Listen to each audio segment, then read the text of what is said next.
Triptychon, of course, was a very special original toy, G1 toy, because again of his massive size. Just like last week when I talked about Omega Supreme and and how much bigger he was than the rest of the Transformers back in the day. Like every kid wanted him, right? Same with Triptychon. Like just it's a giant T-Rex that transforms into a city, and you know.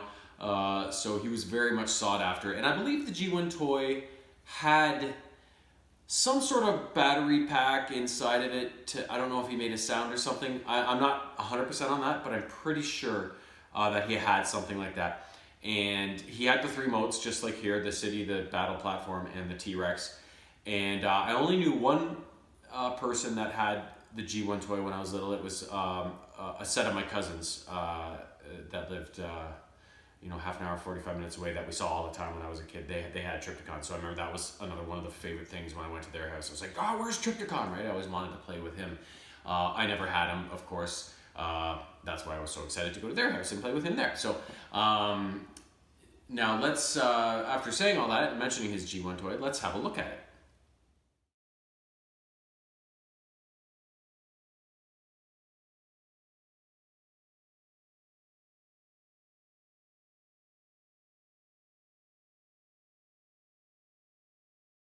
It's hard to tell the scale in those pictures because he's not compared to Optimus Prime like my pictures last week with Omega Supreme were. But he was similar in size to Omega Supreme. Like he was substantially bigger than the regular Transformers. So he was a very sought after character and very big and very awesome. So now this toy, this is again that same kind of line, but this one's funny. It's only Hasbro. There's no Takara Tomy logo on this at all, so I'm not sure what the difference is, why they're not on there, and this one is. I think it's Titan's Return. It's the same. It's a different line. It's not based on those Netflix shows like the other ones were, so I don't know if that was some sort of partnership there, and this one isn't, but either way, it's from the same kind of, same sort of design, same sort of scale as the other two that I've revealed. So let's get him out of this package and get our first look at him. Let's go tripping balls with Triptychon. Scissors, check. Ah.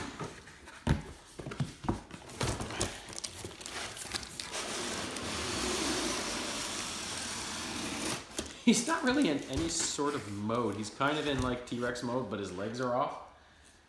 So I'll cut him out of here and you can kind of see him.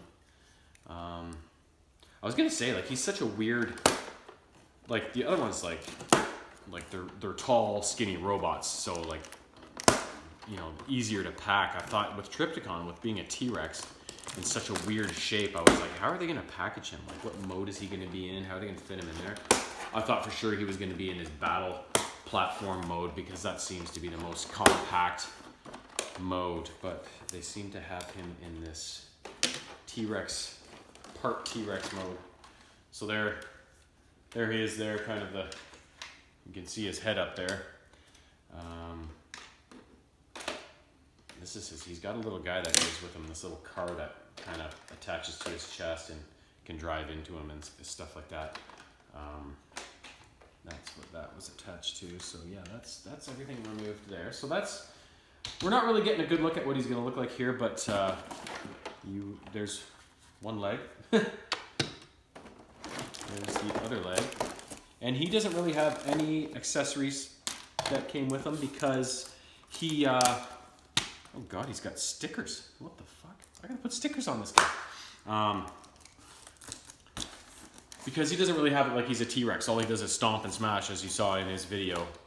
He uses brute force, kind of, and not really any blasters or anything. So he does have a card, and the other ones didn't. So this is kind of a different line, but it's similar. So here's his stuff. I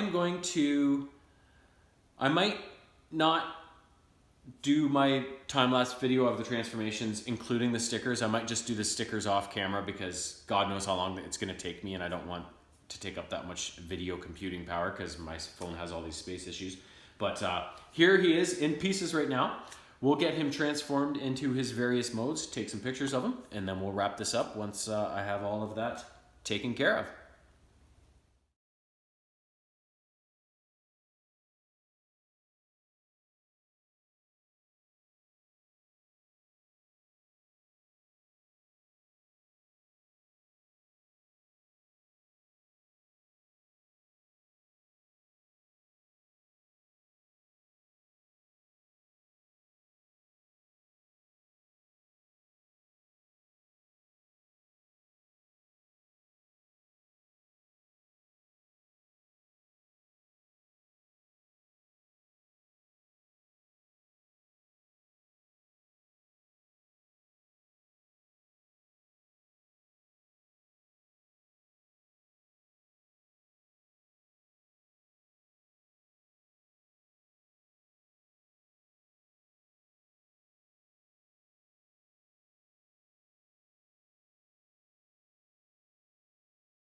Holy shitballs.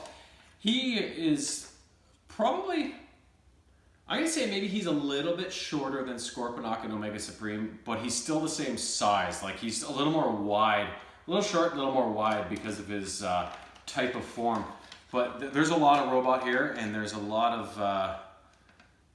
going on. He looks amazing. He looks so cool, like Trypticon. And he's got a lot of little things I didn't notice during the transformation process that I kind of noticed after the fact as I was looking through other pages of the instructions. He's got this little thing that can pop down here. He's got a couple of bays here, like he can store stuff in there, I guess. This car, you saw him transform in the city mode there. And there's actually a little robot here that makes that guy's head when he transforms into the robot. And it also can go in the back of Trypticon's head here or in his mouth or whatever. And when he's in the back of his head here, if you have that down and you press the head, pops up. So that's another little kind of interesting thing. So otherwise, he's also got some room inside of his, or can you get in there? No, maybe you can't get in there. I thought maybe you could, but you can't. Yeah, like look at it, like, you saw his kind of the mass when he's transformed into the city. Like it's just so spread out and it's so big. Like he compacts into this T-Rex mode. So many things come together into it. But when he's like when you take him apart, you take him out of it. It's just there's so much robot in this toy, and it looks amazing. Easy transformation, just like the other two. I found the transformation process really easy, really intuitive, well built. And I ended up not doing the stickers because I went looking through it, and I felt that putting the stickers on was going to make it a little too G1 young kitty. A lot of extra color that in detail that didn't really need to be added. I felt that this kind of more simple mode was a much better representation of like a more modern kind of mature collector kind of Trypticon. And I thought that if I don't put them on, I can always choose to put them on later if I want to, but if I put them on now and I don't like it, you can't really take them off, right? So I decided to err on the side of caution there. But otherwise, yeah, pretty awesome. Hope you enjoyed it. Hope you enjoyed the last two Titanic size Transformers. I can't wait to put them downstairs with the rest of those guys. I probably won't be having a video for a while at this point. I do have two more robots in my possession, but they're not really, they're kind of off brand from the G1 cartoon, so I don't want to do them just yet before I get through all my G1 characters. And right now I have two more characters that are supposed to be incoming that I purchased on AliExpress. One of them I know is on its way. It's probably arriving in country anytime now. The other one says tracking information is not available, so I'm kind of doubting whether it's even coming or not. So I want to do those two before I get to the other two that I have that are off-brand. So I don't know when my next video is going to be. There will be more in the future, and there will be more off and on as I find new release characters to purchase and add to the collection. But the straight every week flow that I had going is over, and probably will never be back to that kind of capacity. But I will be popping on here and there once I get new characters to reveal them. So yeah, you'll just have to take them as they come and enjoy them as they come. So until whenever that next time is, have a good one.